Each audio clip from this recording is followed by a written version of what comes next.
What's good, Gulfport? What's good, Gulfport? What's good, Gulfport? What's good? Welcome to What's Good, Gulfport. Gulfport. Are we going to say it with me? Sorry, my bad. That's all right. We're here to talk about episode 2. Talking about what's weird, what's wild, what's wonderfully Gulfport. I'm Ian. I'm Lindsay, and thank you for joining us for episode 2 of our pint-sized podcast. Cheers. Cheers. That's good. What you drinking, Ian? Diet Coke. This is my shocked face. Yeah, you're always shocked, Lindsay. I'm not surprised. It is, I think, your favorite drink. Yes, it is. If you could have any drink in the world, would you probably drink a Diet Coke? Yep, I would. How many Diet Cokes are you drinking a day? I have no idea. I'm lost. I know one time we went out, and I think you had 6. Yep, that's for sure. And then I asked how many I think you're allowed to have, and you made up some higher number that I knew couldn't be accurate. But all right. Yeah, so, like I said, me and number. Yeah. We've got a lot to talk about today on this episode. We're excited to get going, but let's start it off. Ian, what's good? What's going on? So I went yesterday and hung out with my buddy Nick at O'Maddy's to watch college football live from Dublin, Ireland. It was Iowa State versus K-State. Fun. This is my favorite season of the year, football season. I'm so excited to get it kicked off. I am too. Yeah. What's your favorite college team? Well. Aside from rooting for your favorite team, which is who? The Knights. Yeah, UCF. Okay, good. Yeah. Hey, I even have the gourd here that you got us. Yep, that's for sure. Love that. Who else do you root for in college? I tell you. Yeah, Lindsay, you're gonna be shocked by this, but I root for that. You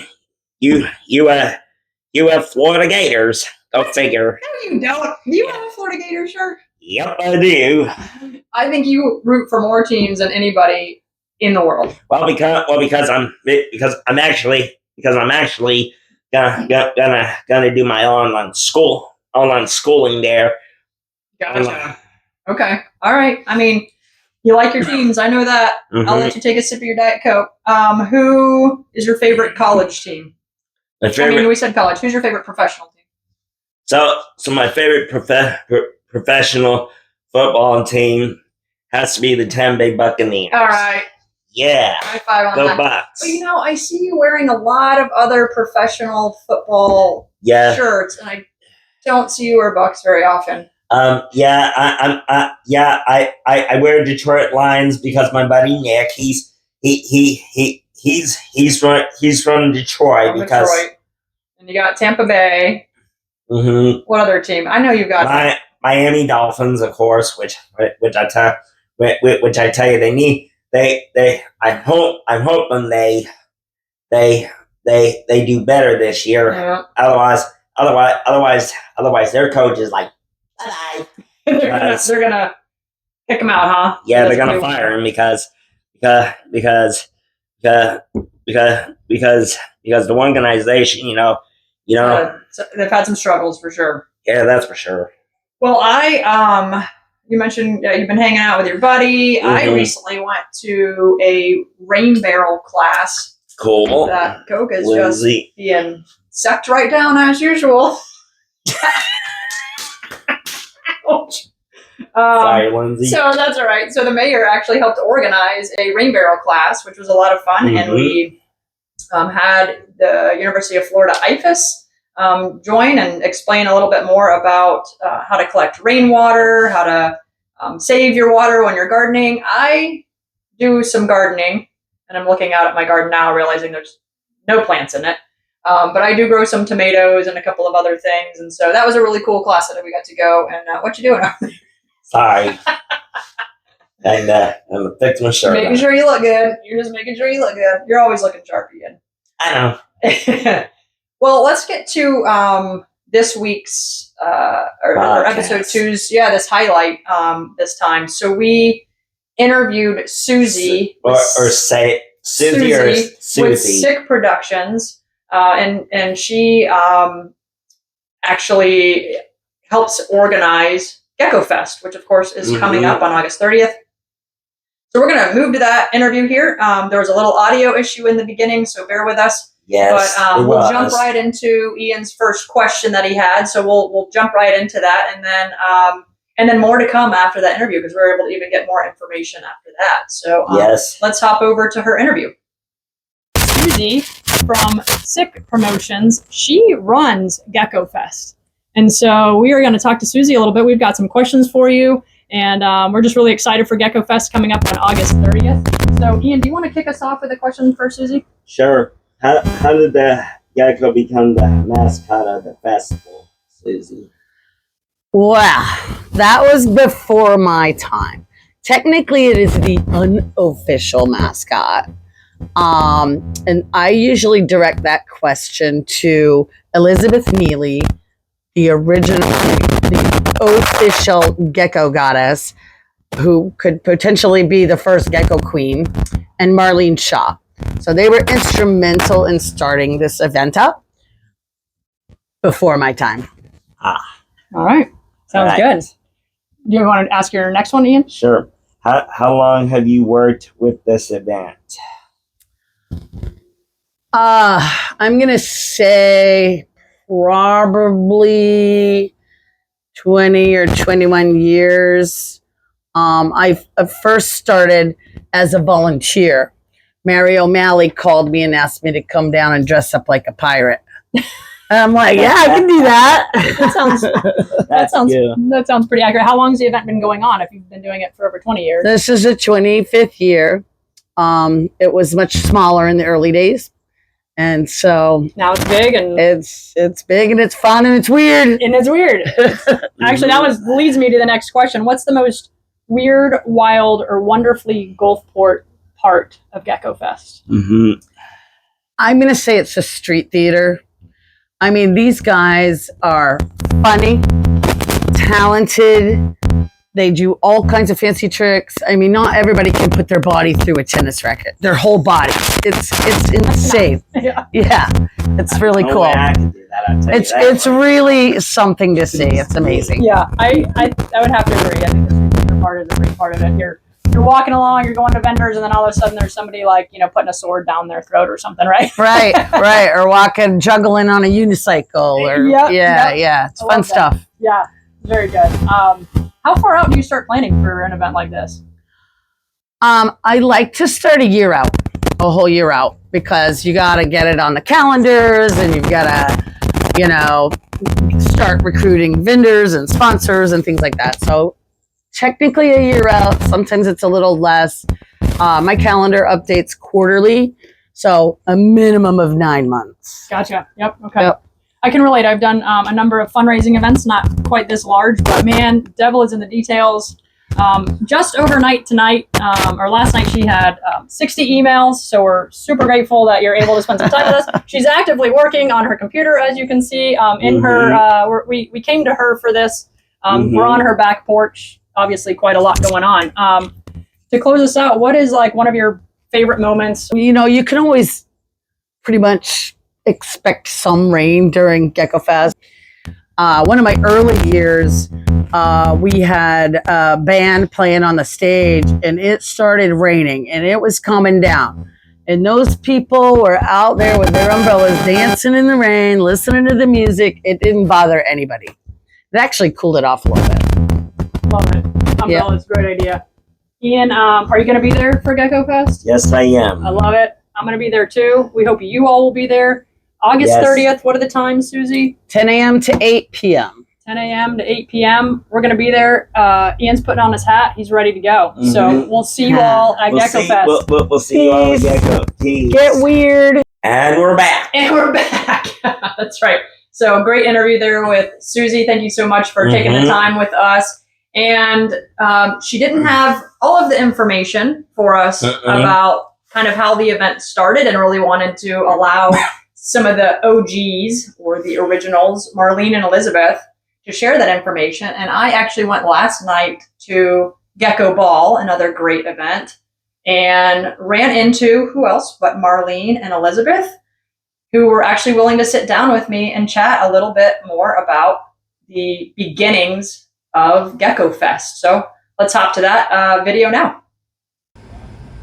All right, so we're at Gecko Ball, and I have run into the two women that Suzie mentioned, Marlene and Elizabeth, and I'm so excited to be here with them. And they're going to share a little bit more with us how Geckofest and the Gecko mascot came to be. Go for it. So it started when I was working for the city of Gulfport, and I was the events manager, which meant I managed the casino and the city events. And they were having end of summer celebrations. As a result of Bell's fireworks blowing up the pier one year, they made it up with an extra fireworks show. Well, then after that, it seemed like everybody expected that.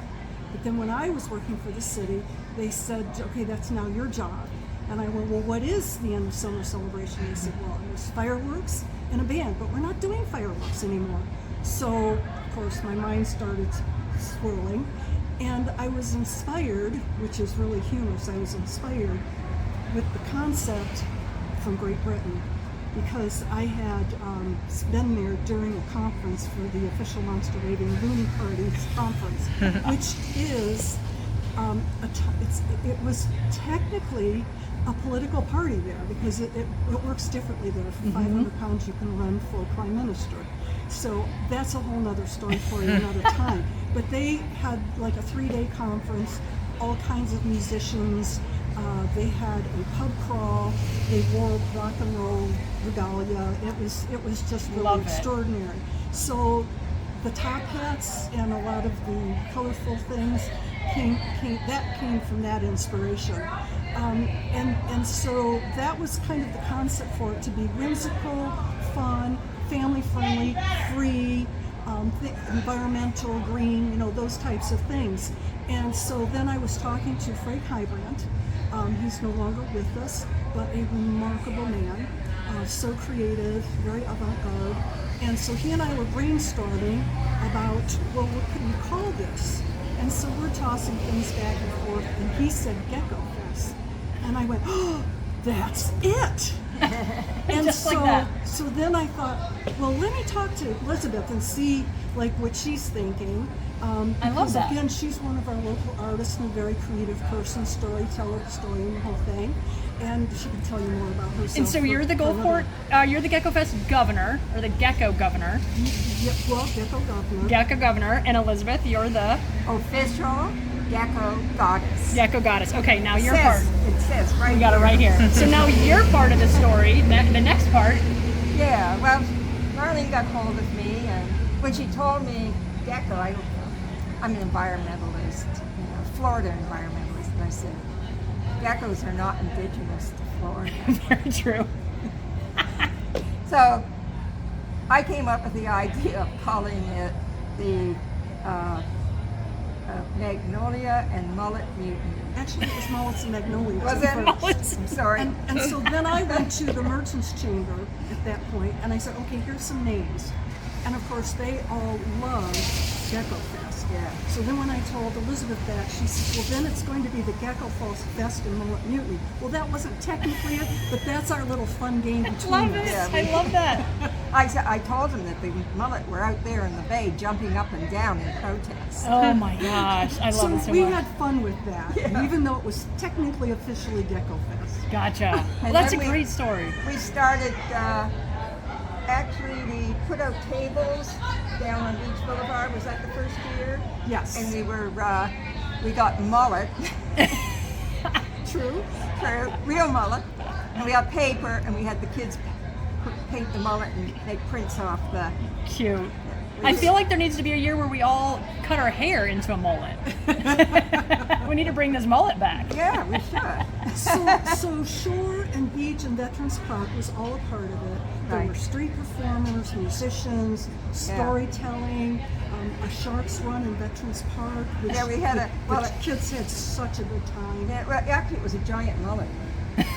Well, he looked like just a big giant fish. Yeah, he We did. called it a shark one because Yeah. kids thought that was fun. That's And very he threw cute. candy at the kids. Oh my gosh, toys. such a He good chased story. them around the park throwing candy Oh my at gosh, that's such a fun story. I've been in Yeah. Gulfport since 2013 and I have not heard that story, so I really appreciate you all taking the time out of this fun event tonight, the Gecko Ball, and just really appreciate talking to you guys and hearing more about it. And it's Thank you. grown from there. Eventually, the GMC took it over, well, the Merchants Association, then the Gulfport Merchants Chamber, and it's just grown and grown, and they've developed it, and the community with them has developed it into an entire season. Great. Yeah. It's so It's fun. really awesome. It's a great Yeah. time. Well, I'm here in the 70s for the throwback from when there was the 70s theme, and we're having a great time and just great running into you both. And yeah, thanks for putting on such a good event, and I look forward to it every year. Thanks, ladies. you. And we're back Again, again. thank you, Marlene and Elizabeth, for taking the time to talk about it. What a fun event we had. Everybody was dressed up. We've got some really good video of that I'll be sharing here shortly of just all the great outfits. So at the end of this episode, stay tuned for the end of it, and we'll go through some of that video footage. So really, really a great time. Ian, you've been to Geckofest before. Yes, I have. How would you rate it? I would rate it a 5 out of 5, Lindsay. Yeah, 5 stars, huh? Mhm. Love it. I agree. Great event. Super excited. August 30th coming up. Oh, Ian, you've got your band is playing Mhm. in Geckofest. I know you don't know what time it's playing, but you want to tell us a little bit about your band name, instrument you play? So our band name is Solar Flare. Is made up of musicians with diverse disabilities. I am the bass player, and I also sing in the band. Yeah. It's a good time. Ian, you're really good at bass too, and he's even played drums in the past. I have a drum set at my house, and we've had a jam sesh before. He's really talented. You're a talented musician. Mhm. And so if you're going to be there, please come down to Geckofest. Check out Solar Flare, Ian's band. We'll be there having a good time. We hope to see everybody there. So we are going to move now into the next part of I literally have to have notes now, Ian, because I can't remember everything. But let's move into the next part of our little pint-sized podcast.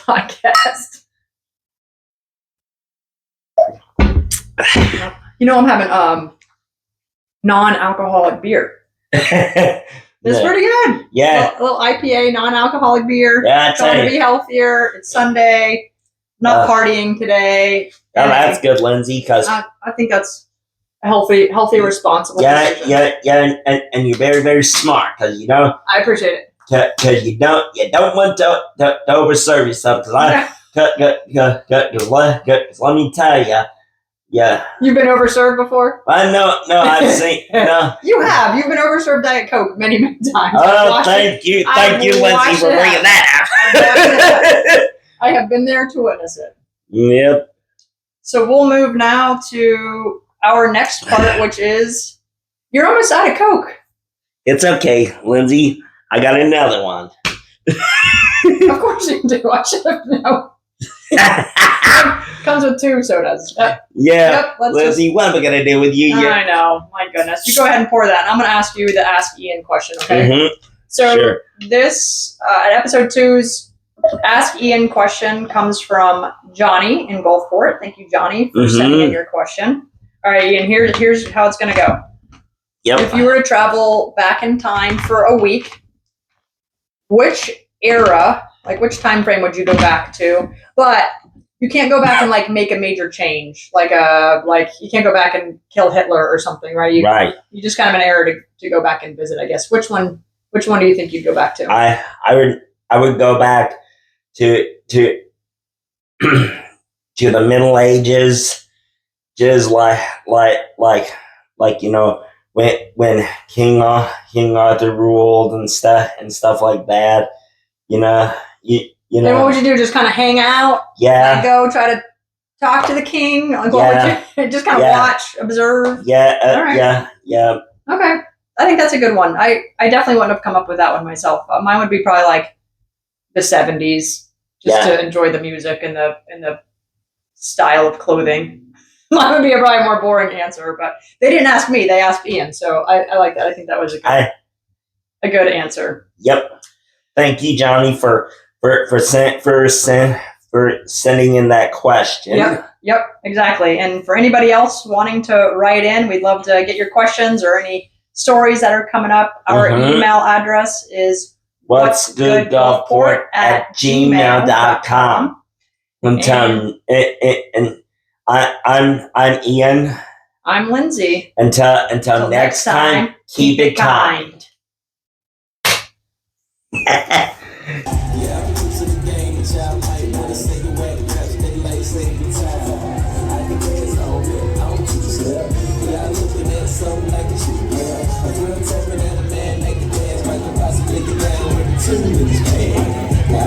Let me see it vibrate. And when it's over, you ain't gonna make you burn. 'Cause I'm a pro, make you get your back low. And I got a real bag, you like it.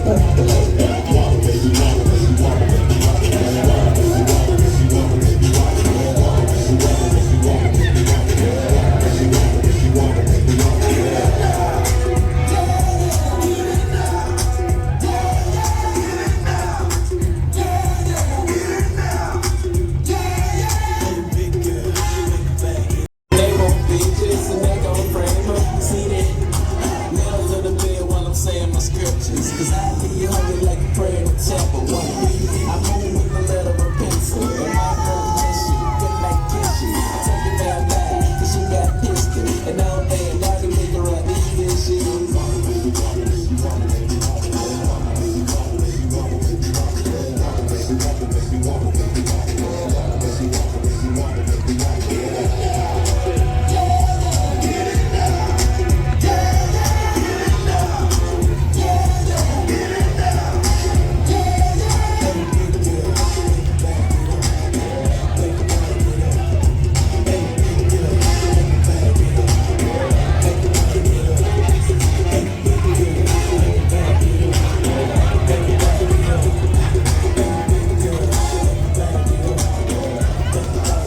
What's good, Gulfport? What's good, Gulfport? What's good, Gulfport?